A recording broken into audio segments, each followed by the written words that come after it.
Alright, final leg of the trip, guys. This should be the last stop. It's all downhill to Nesquehoning.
be going through the Whitehaven Tunnel for the second time today. Because 2102 is effectively coasting downhill, we will not have to close things up.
south to Easton, while the Lehigh Valley New Jersey Central Railroads ran through town on opposite sides of Main Street.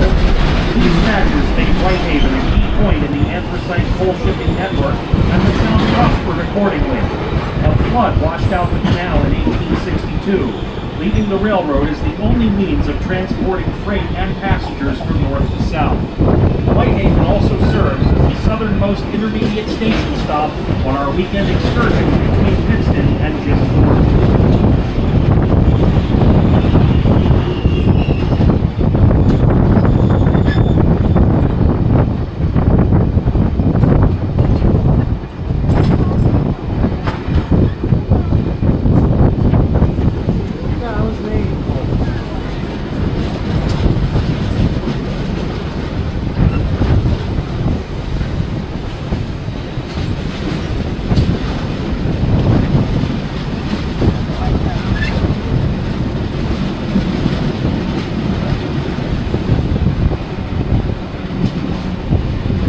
Leaving Whitehaven and passing under Interstate 80, we enter the northernmost access point of the Lehigh Gorge State Park at Bridgeport. We're crossing over the state park hiking and biking trail, which, as you might guess, is the former right-of-way of the Central Railroad of New Jersey. The trail is a portion of the 165-mile Delaware and Lehigh National Heritage Corridor. If you were to ride one of our popular bike trains, this is the same path you can ride down for the 25-mile trip to the Whitehaven to Jim Ford. We also crossed the Lehigh River for the first of 4 times, and will trace its eastern bank all the way to Independence, 14 miles to the south.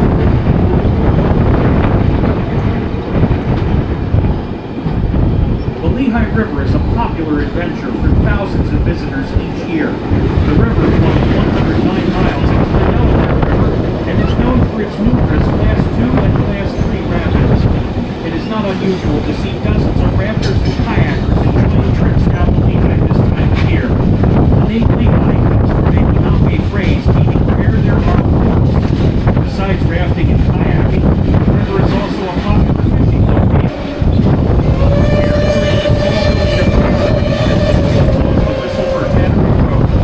The second largest tannery in the United States stood here on the banks of the Lehigh River. The bark of the white pine and hemlock trees was used to tan hides and make leather. In 1860, destroyed by a forest fire in 1875 and never rebuilt. The siding to the left of the train is often used by the Reading Corner to store maintenance and pay equipment, and was once the Lehigh Valley's steadiest freight brand.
Sharpest curves on the railroad at Mud Run.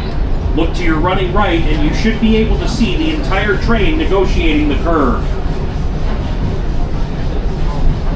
Except for the trees.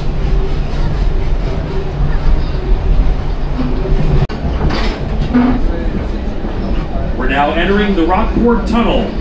Rockport is the only curved tunnel on the Reading and Northern Railroad and is 1,196 feet long.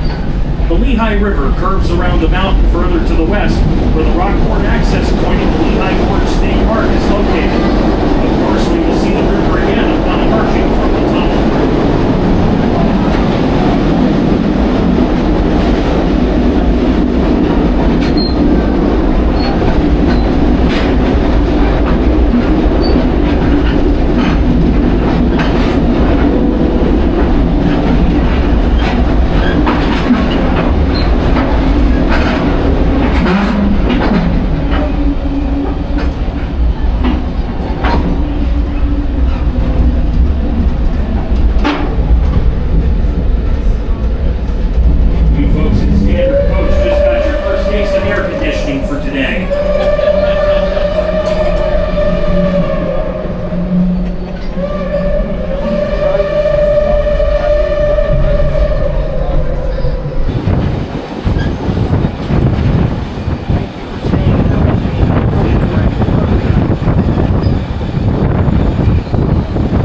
And you know what? While you were narrating that last bit, I think I know where you're going to be up to your next mischief.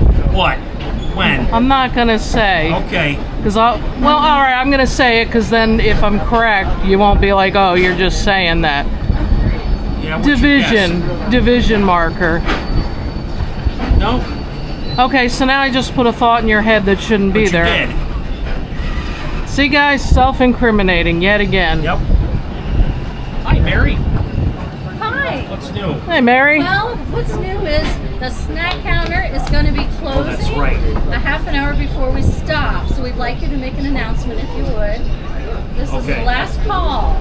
Last call for snacks, guys. Ladies and gentlemen, this is your last call to visit car 1168, the Pocono Grill, to purchase souvenirs or snacks or beverages. They will be closing very soon. Again, this is your last call to visit car 1168 for souvenirs, snacks, or beverages. Creek meets the river. Oh man, that would have been really sweet. I just caused view of the tender, right? And the trees took her again. Like she's there, but it's too much foliage. We need to cut down some trees. Yeah, I agree. I love the trees, but we need to cut a few down. A little bit, just for, scenery. Trees are nice, but I want to see the river and the locomotive. Yeah.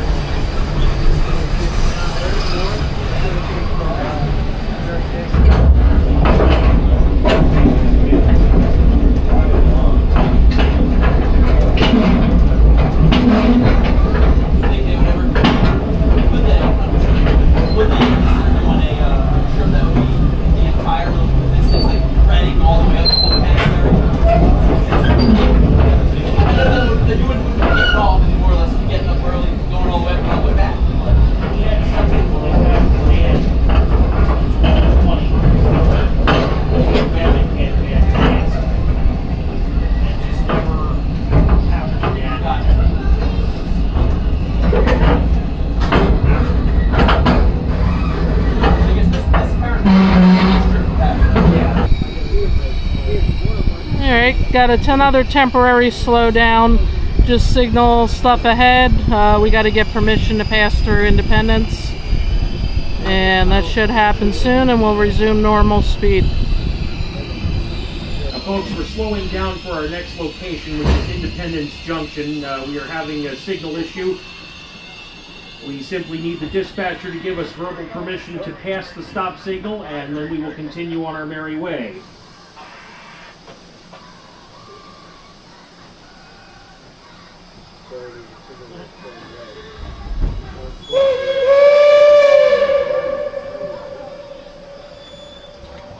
Alright, we're going to be moving again, guys. That was just a very brief stop.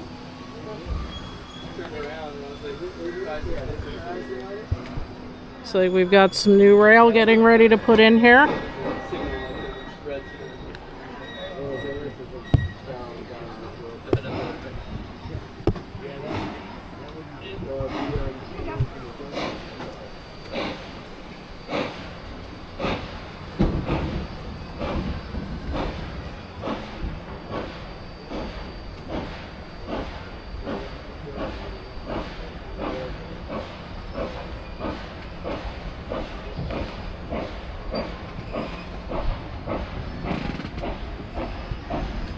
And here's a better look at where the old track went. I mentioned that this morning, but we were at the wrong angle to see it. The Lehigh Valley track used to continue a little further on the east bank of the river. And if you guys know where that small waterfall is, crossing the Lehigh River for the second of 4 times in the gorge, we come to Independence Junction. It is here where Black Creek meets the Lehigh River, and the railroad appears to become double track again. This track to our right belongs to the Norfolk Southern Railway and is their Ashmore secondary track to Hazleton. From here south, it is part of their Lehigh line to Allentown and will follow us for the next several miles. The trail, using the former Jersey Central right-of-way, has reappeared to our left and will follow us all the way to River Junction, where we will diverge west to head back to Nesquehoning.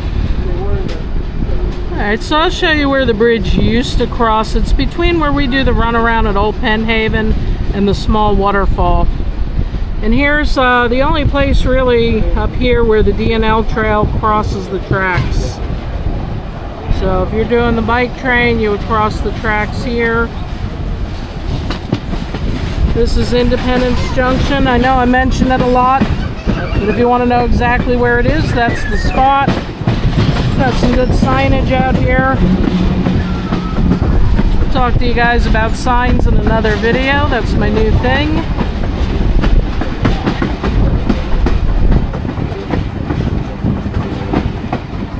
So yeah, at this point we're at, historically the CNJ was the bike trail that you see down here. And the Lehigh Valley used to cross over. There was actually, I believe, a diamond or a grade crossing where the two rails crossed. I'll still show you where that is. We got a little bit to go. And the Lehigh Valley would have been running on the opposite side of the river. I'd like to get over there someday, guys, but that's going to have to be a winter walk in the woods. Not even going to attempt it this time of year with the ticks and the snakes. Not to mention the thick vegetation. This is Old Penn Haven, when the Lehigh Valley Railroad was first built in the 1850s. It crossed the Jersey Central at grade here, over the river, and followed its eastern banks with this kid for the past 15 miles. There is a runaround track here on the right that is used by our Lehigh Gorge Scenic Railway passenger trains that operate out of Jim Ford.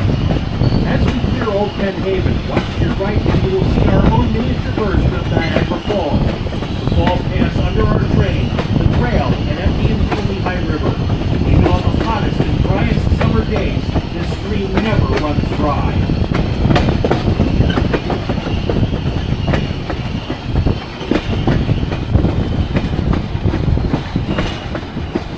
Okay, so we are running at restricted speed now, guys, because of the signal issues. But that's okay. It's going to give us a better look at some things here.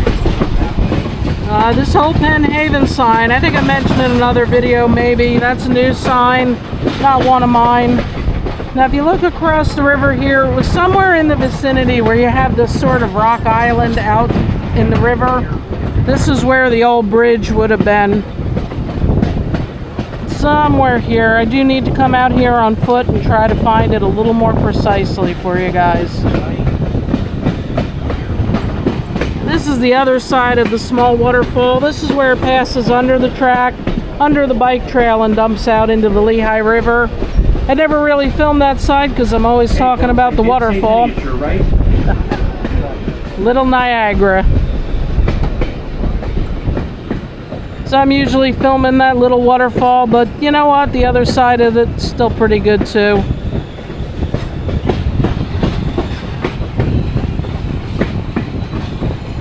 Be interesting to see when we get back to the rock cut to Glenanoco how many rail fans stuck it out to the very end of this chase, how many will be at Nesquehoning Station waiting for us. It has thinned out a little bit as the chase has gone on, but wow, I'm just overwhelmed, guys, and how many people we've seen out chasing today. It's gotta say, it's been fantastic to see that from on board the train and not from the windshield to my car.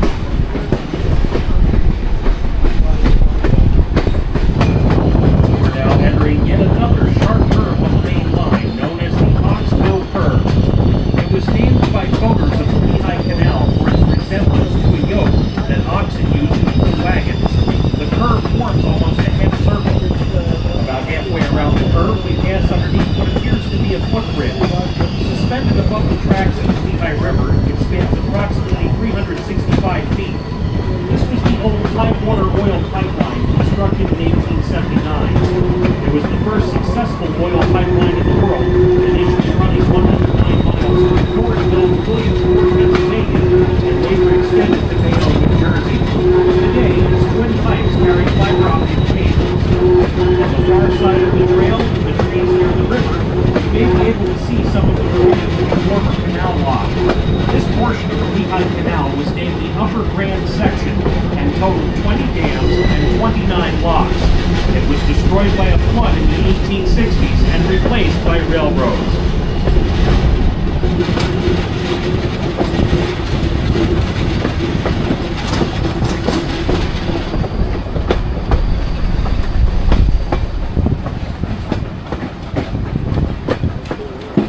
All right. Okay, we got some people pacing us now.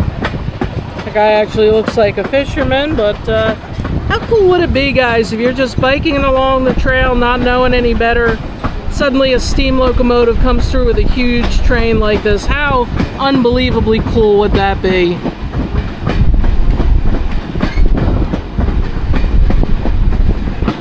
I mean, it's fun enough, guys, when I know I'm deliberately chasing it and know I'm going to catch it, but I actually never caught a steam engine in the wild. I've never been surprised by one, and I just often think that would be the absolute coolest thing. Pull up to a crossing, have no idea what's coming, and there it is, a big steam locomotive.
Along the railroad is one of the few places where the tracks of the old Lehigh Valley and Jersey Central railroads ran side by side at the same train.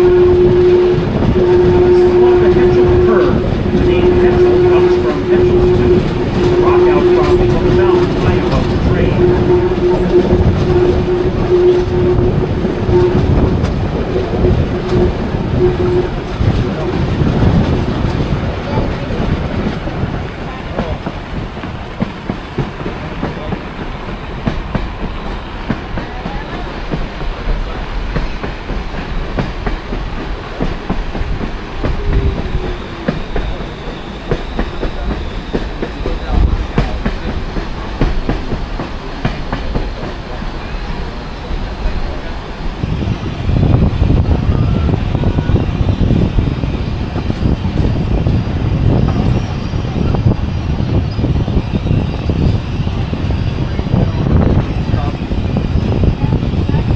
Alright guys, we are clearly back into familiar territory. Surely you recognize Oxbow Curve, Hetchel's Curve, and now we are coming up to the Glenanoco Rock Cut.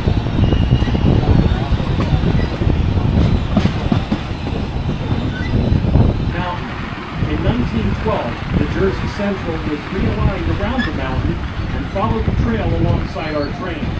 The original route was used as a passing siding until it was abandoned in 1956. Both the Lehigh Valley and Jersey Central railroads maintained stations at Glenanoco to serve what was once a beautiful mountain resort known as Hotel Juanetta. Built in 1886, the four-story luxury hotel was one of the highlights in the area, boasting 47 elegant rooms, as well as dining areas, tennis courts, and an 84-foot-long bar. Guests of the hotel were able to take in the sights along the Lehigh River and Glenanoco while also enjoying horse and carriage rides. In its heyday, the hotel boasted year-round tenants as well as notable guests. However, in 1911, a fast-moving brush fire destroyed the hotel, and the land was left to be reclaimed by Mother Nature.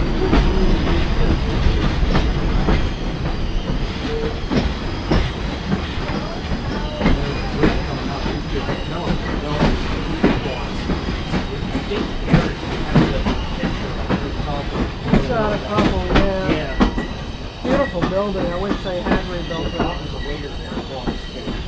Now folks, once again, because we're having signal issues, we make a brief pause here at Coalport and get permission past the stop signal from our dispatcher. And as soon as that's been obtained, we continue.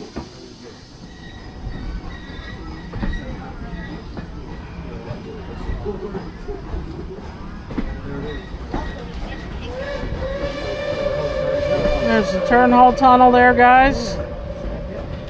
Getting a good look at that.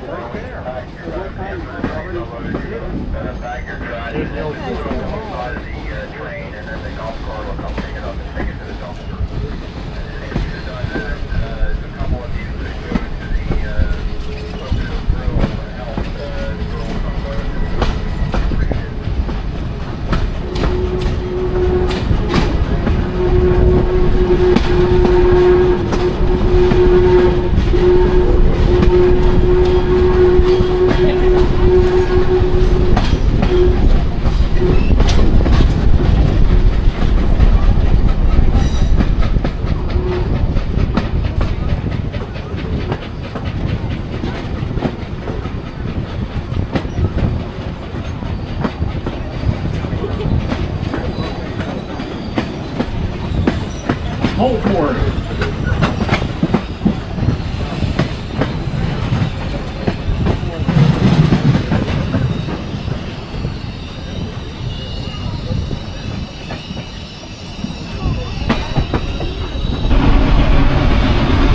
You come over here, everyone. Oh, thank you.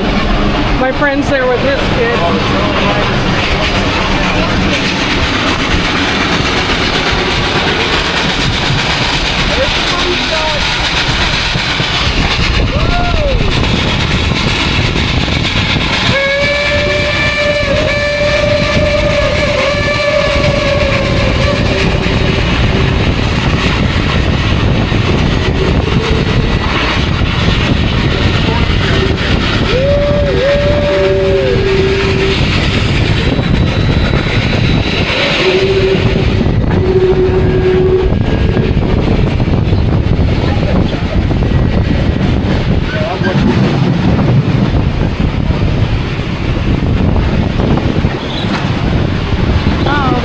On that side.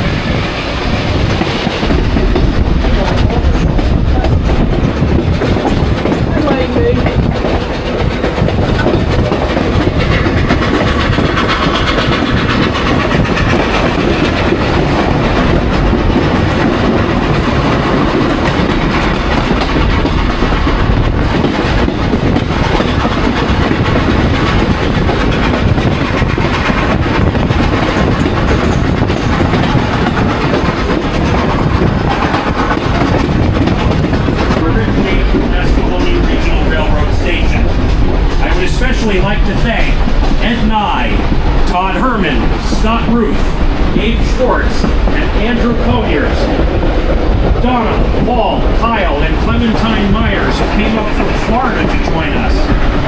Wade George, whose lovely wife Cheryl presented him with a ticket for this trip as a Father's Day gift. An extra special thanks go to Bob Fry and Mike Bednar for providing me with additional and valuable historical information about our route today. Also, the Reading and Northern Railroad family would like to congratulate our very own Dawn and Bill Bubeck on the occasion of their 50th wedding anniversary next week.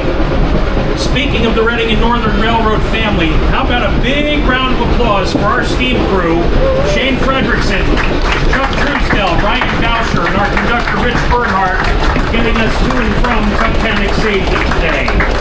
They do a great job. They're some of the best in the business. Finally, folks, on a personal note, I would like to wish my mother Joanne a happy 68th birthday today, as she was kind enough to blow out her candles earlier this week so that I could be here with you today. Happy birthday, Mom. From Nesquehoning to Tunkhannock and back, we will have covered a total of 160 miles on today's trip. We will have lots more to come from Nesquehoning this year, including another Iron Horse Ramble to Pittston on Saturday, August 17th, where we will celebrate the grand opening of our Nesquehoning Regional Railroad Station. For information on this and other rail adventures, including the Lehigh Gorge Scenic Railway, our bike trains, and our weekend excursions from Reading and Pittston to Jim Thorpe, visit our website at www.rbmnrr.com or call the railroad at 610-562-2102. If you did not get a chance to visit car 1168 today, nor the Black Diamond Company store this morning, the store will be open for business in Building 4 upon our arrival at the station. If you prefer, you can visit the Black Diamond Company store anytime online at www.rbmnrr.com and click on the tab that says store. Folks, once the train has come to a complete stop, we ask that you please exit only when there's an open door and a step box with a uniformed train crew member present. Please follow their instructions, such as take your time, watch your step, hold on to the handrails, and get down as you exit. Also, please take your time leaving the parking lot this evening and drive home safely. We do not want anyone to get hurt. Ladies and gentlemen, we hope to see you next time when once more the Iron Horse rambles. Now, this is Rusciana, saying goodbye, everybody.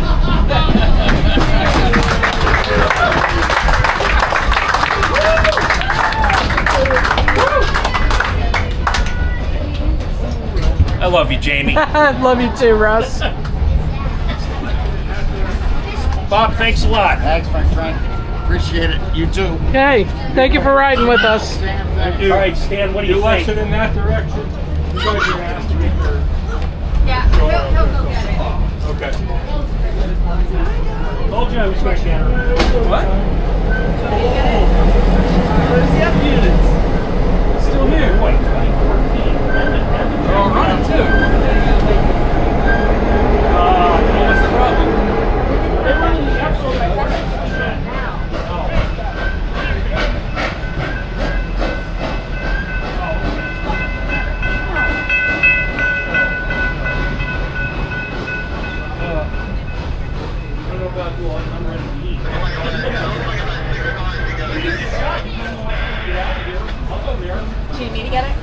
Hey guys, there's a hint where my new office is going to be soon.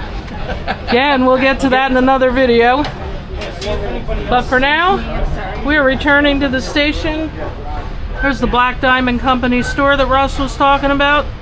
You go in there, buy t-shirts, hats, pins, magnets. It's possible some of those t-shirts were even designed by yours truly, so go have a look. So earlier this morning, this has been quite an adventure, guys. You saw our first train leave this station, and now you're watching our first train return to it.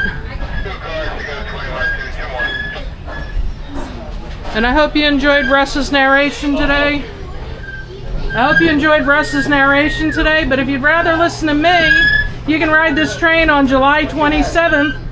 We'll be behind Diesel's going from here to Tunkhannock. Oh, we canceled that trip. Oh, okay.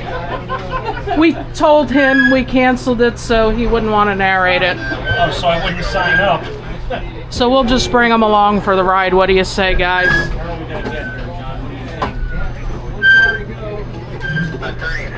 30 feet, Rich is calling for.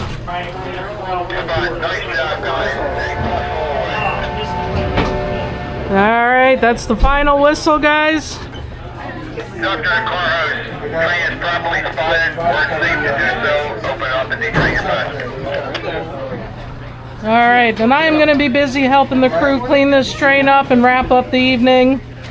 It is work after all, guys, but you know I'm loving my job. It's probably the most fun job on planet Earth right now. So I'm just going to sign off now from Nesquehoning Regional Railroad Station. Thanks for watching, and I'll see you down the tracks.